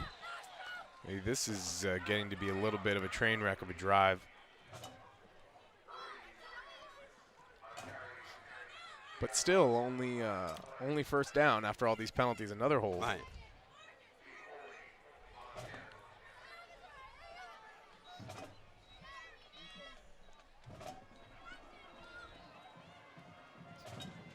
We'll see here right in front of us. Number 53, Chris Glass. Well, turns his defender and gets his hands inside, but when your defender starts to fall away and your hands are inside, it starts to look like a hold. well, it's still first down. That's one good thing. They're going to have the ball for 3 more downs.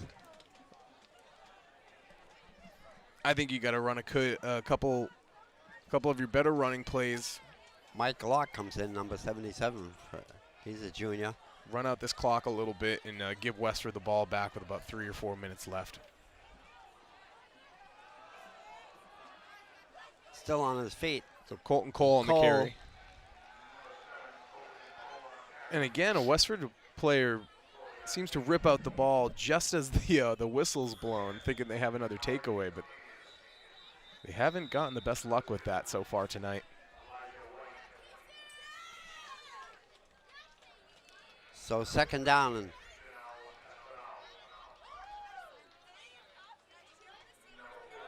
Second and probably 25.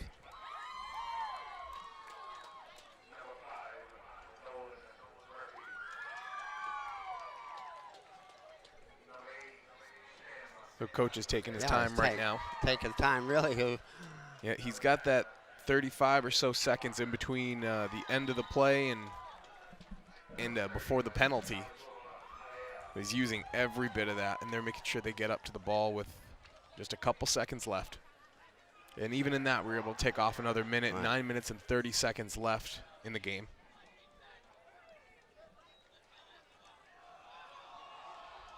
Wow. Oh, yeah.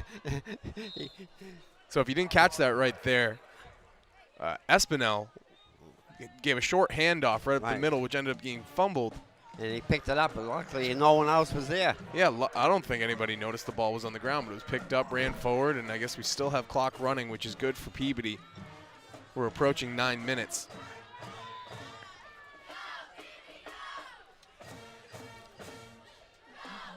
So we're going to see a replay of that little fumble right here. So Espinel hands off to number 23, Joe Casey. And Casey ends up picking up his own fumble and running another 3 or 4 yards forward. So 3rd down and 24.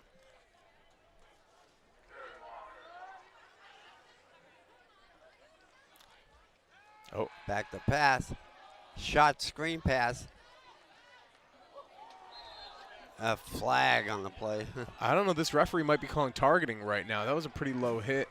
Yeah. Or maybe an out of bounds hit. Maybe out of bounds from this vantage point. We're not really able to see the sideline as well. From here. Yeah. No. Yeah.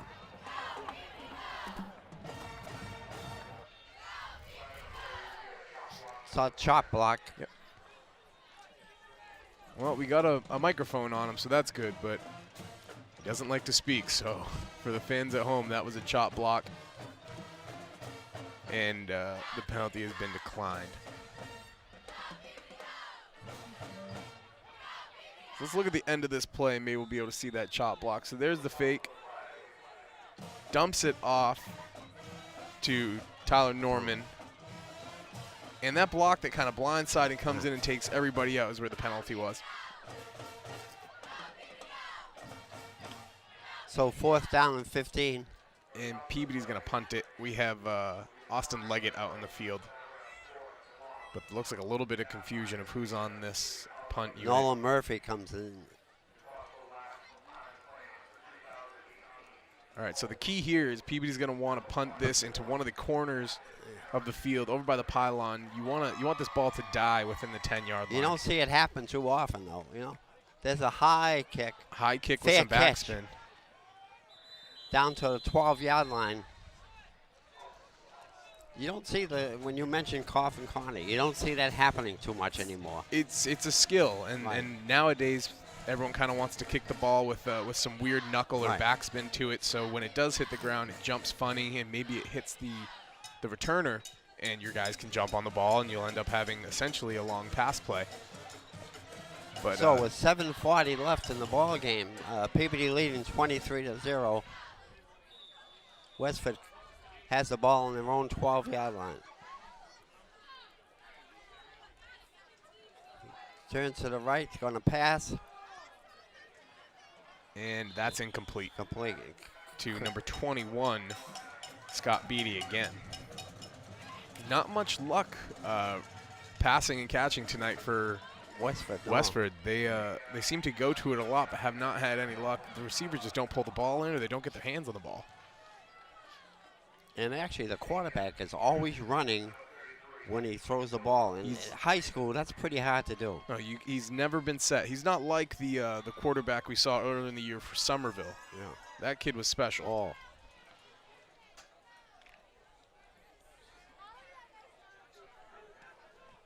And their kickers were special. Here's a big spread formation. 2 on the right, 2 on the left. And that's another almost pick. Intercepted. Wow. That was Elijah White Yeah. for the Tanners. Intercepted. And Peabody's going to take over with 7 minutes and 24 seconds left in the game. Another chance to put 7 on the board. Really put this game out of reach. Let's see if. Let's. So you're going to see here. Drop back. Oh, nice catch, too. And by Elijah White. White with that rolling catch with one hand. Wait a second. We didn't catch that before. Elijah White has a club on his left hand. He has a full wrap over that left hand and was able to bring that in with just the one arm. Let's Very see what impressive. Very, very impressive. Trying to turn the corner, running into a stone wall, though. And they gotta blow the whistle there. Yeah. There we go. Okay, let's Get back to the line of Yep. scrimmage, and that's it. So we're going to see a couple substitutions here. Brandon Glass is coming in. He's a freshman. He might be replacing one of the other offensive linemen. Taking out Michael Locke.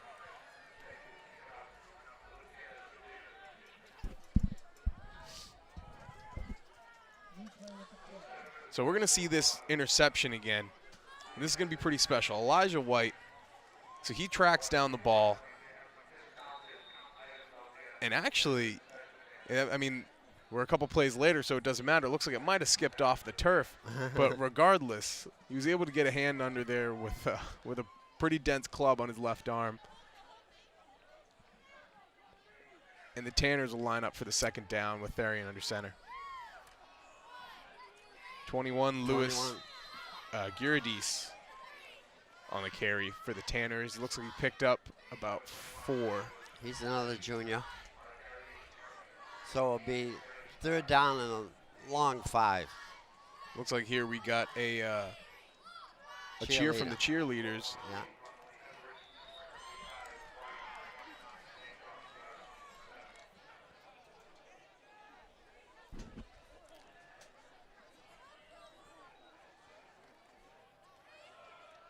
There's Cole getting close to the 1st down. I think he did get the 1st down.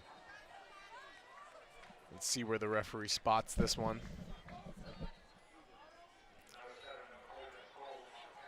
No, he's going to be about a foot shot. So let's check the replay on Cole. So you see he cuts up from the off tackle, and he breaks a couple tackles there and gets pushed by his offensive lineman, number 53, Chris Glass. Teamwork. That's what we'll call that. Trying to bust through, and he does. He gets that 1st down. Yeah, Therian's been calling his own number Yeah. quite a bit I tonight. know it. He's having a ball doing that. Going to change his name to Brady. So we're going to see that again. Therian just drops his shoulders down. His teammates come in, give him a push. And Peabody gets that 2.5 feet they were looking for. 5 minutes left in the ball game.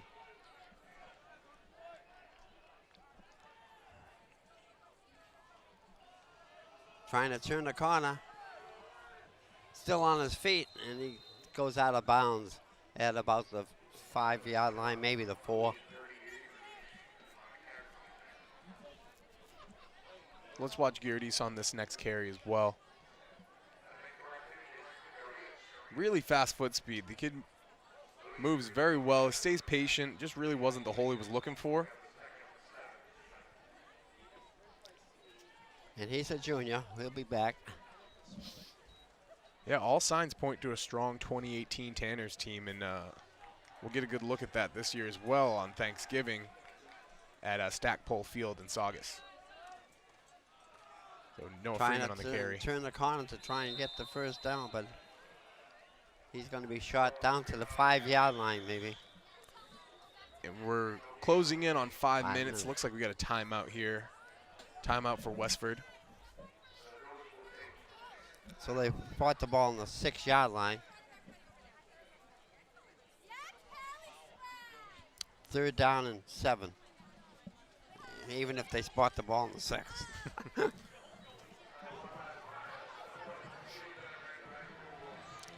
I guess technically Peabody could get a 1st and goal here. The first down marker looks like it's on the 1 yard foot line. less than the yard, Yeah. but a foot.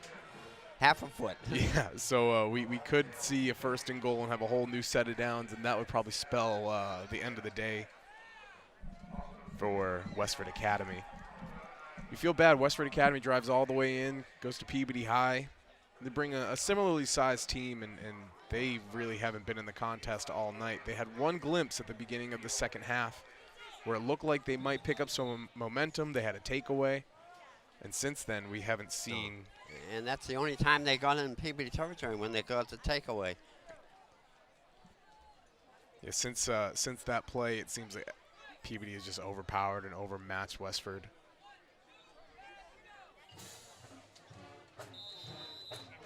So there, we'll see Coach Betancourt coaching up some of the youth of this Tanners team. Brandon Glass is a freshman. Wow. Number 51. Yeah, Peabody hasn't been afraid to play their younger guys, their sophomores and freshmen, which is huge in development. These you're talking about a kid come 2019, 2020, has 2 or 3 years of experience under his belt, high school football, and that's dangerous in this area. So 3rd down and 6. A shot pass. That's a reception, oh, wow. too. There we go. That's a touchdown. Touchdown. For number 9, Dylan Peluso. Peluso, yeah. It almost looked like a broken play initially. I thought the way he turned around. Looked like Therian, he was expecting to fake one way, and his running back went the other and was able to drop in a pass over the middle. And that was a nice catch Peluso made, and right on the end of the goal post. Right in the middle of the A and the B in Peabody. So Leggett comes out to kick with Polino to hold.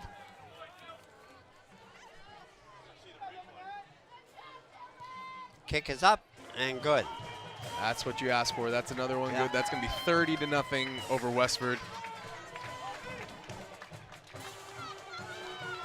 Can't ask for more from this Tanners team. This is exactly what you look for all season long. And this gives them plenty to look forward to, no matter who they play next week or whenever. So let's check out that pass again. So a little bit of a fumble in Therian's hands. Then he just floats it over the middle. Floats it over the backs of the defenders. Right. Peluso with the reception. The quarterback looked funny trying to fake the ball to two Right. runners, and he really wasn't even close to the two runners. Well, it's almost a throwback to Peabody's old offense.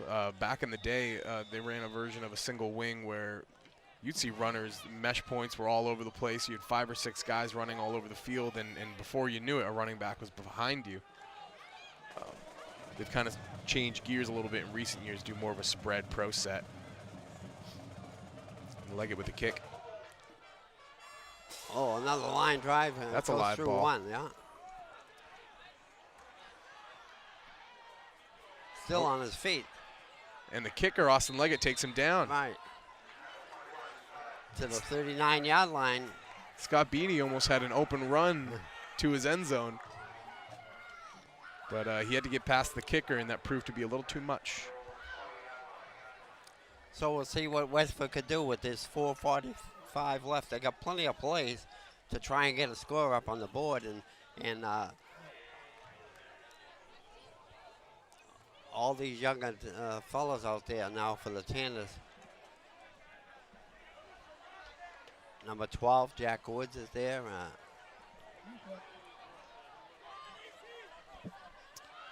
So here you're going to see Beatty look for an open lane. He keeps moving, keeps bumping out.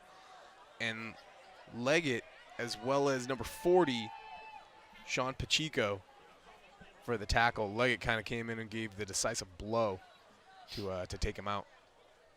But great coverage by the kicker. A high snap, but that running play that they use, and he gets 10 yards, gets the first down. Again, Trevor Ferretta calling his own number as the quarterback on that design run play. Plenty of substitutes going in now. Number 20. We don't have 22, Russell. And so here you see Ferretta. He's looking to get towards that first down marker and get out of bounds. Hopefully try and salvage a little bit of this game and maybe put a couple scores on the board.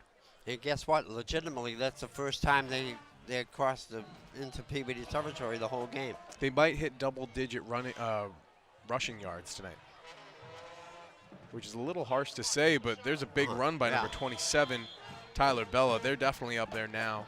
The first half, only 2 yards, was an amazing statistic, but since then, they've opened up a little more. So we're seeing a lot of change over here. Peabody's trying to rush guys on and off the field. And I think Coach Betancourt's going to call that timeout. He wants to get his guys on the field. He wants to give them the right experience. So looking at about under 4 minutes to play. Peabody up over Westford Academy, 30-0. An amazing effort both sides of the ball tonight.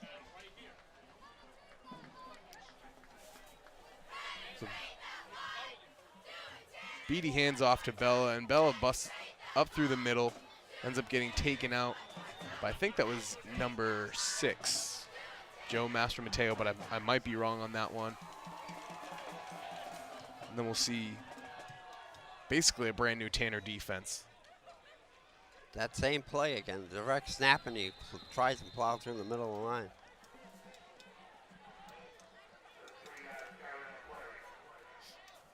So picked up 4 yards in the play.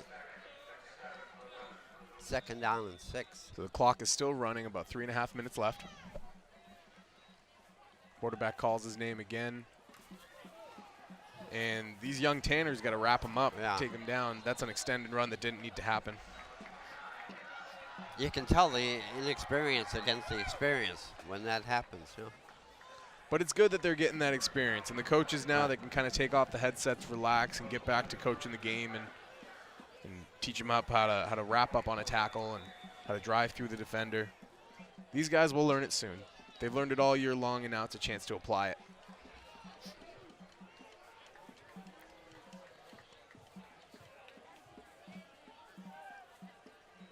Pitch out wide. Here's number 27 once again.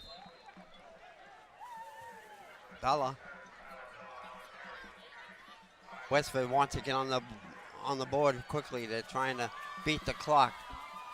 Yeah, where was this early in the third quarter? I mean, they're moving the ball at will. I understand it's against the second teamers, but if you have the ability to go hurry up, you need to take Ooh, it. nice tackle there.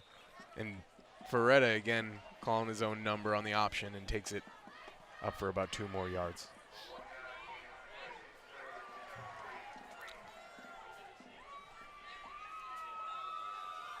Third down and about 2.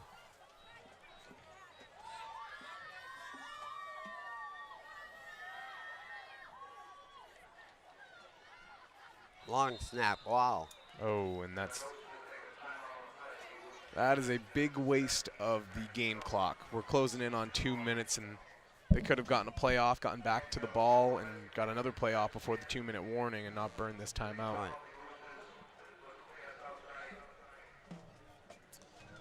But there's a good shot of Alex Locke, one of our high school work study students, doing a little bit of camera operation tonight. I'd like to thank Alex for coming on out. Alex, There give he a is. wave. There we Yeah. go. All right. He's been around, is this his second year he's been doing this? He's been around for a little while. Yeah, I know, He's it picking seems up like some great experience. does a lot of basketball games for us. Yep, loves doing the basketball games. Good kid. All good kids. And a good learning experience. You'd be surprised how many kids take this on into college. Oh yeah, we Peabody Access has quite a group of people that have all gone on to college programs. Up top, you just got a shot of our Adam Hoffman. Actually, Adam's got an interesting story. He's been with PAT since the Peabody Youth Program days. He's been with us for about 7 or 8 years or something like that. He was back there in the summer when it was just a youth program. So Westford's gonna number 29 for Westford. Ferretta is lined up at quarterback he's again, and it's not working out this time. I think Peabody kind of knew that was coming. Gus, not to change the subject, but my son here, his son was one of our first students that went through this whole program, went on to California, studied film out in California, Chapman University, graduated from there, and now is doing something in this field out in California.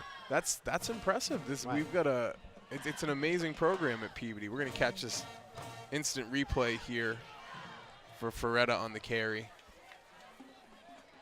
Oh, and you know what, Coach? We didn't get this right. We're gonna go back to the sideline. So Westford comes back out with 1:30 left in the ball game. with Cam Barisano under center. And He's there's gonna a pass pass. it. Amazing defensive No, effort incomplete. Yeah. by Jack Wood. Put his hands up. Was able to knock down that pass.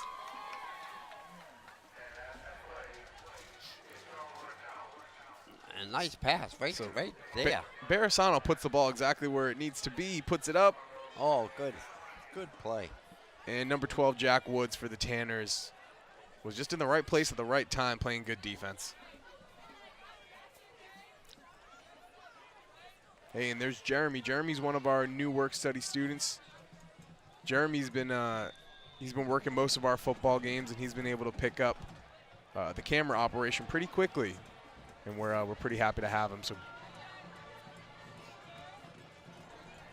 who you might not get a chance to see, there's a couple of them in the truck. We have Lily Hart in the truck right now, alongside Don Murphy, who's been a long-time cog in the Peabody Access telecommunications machine.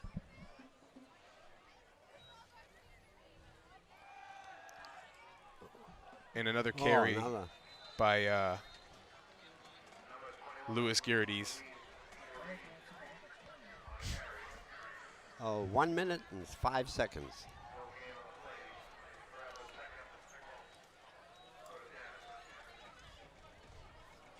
So now we'll see what the Tanners do with the clock winding down, and it's still moving now. It's 48 seconds left in the ball game. And I don't think I don't think Peabody's going to stop that clock. They're probably going to take a knee right here and end this game.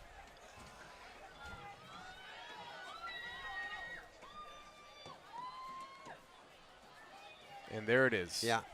There's a good shot of the crowd by Jim Palmer, right up beside us here. And so that's going to run the clock out. We might have to knee it one more time as a formality. Yeah. But it's been a great game tonight, Lou. It's been a lot of fun. It's been a real good. It's good to do the winning team games, and it's really been a great night and so far a pretty good year for the Tanners. And don't forget Gallinero. Go down there and visit them. Entertainment down there, and great food. And Lynn Ladder. All right, we want to thank everybody for listening in tonight and watching the live stream on YouTube. You can catch this game as a rerun on Peabody Access TV, and also if you're going to pull it up on your smartphone or computer, you can pull that up on YouTube. We'd like to thank you for listening. And good evening.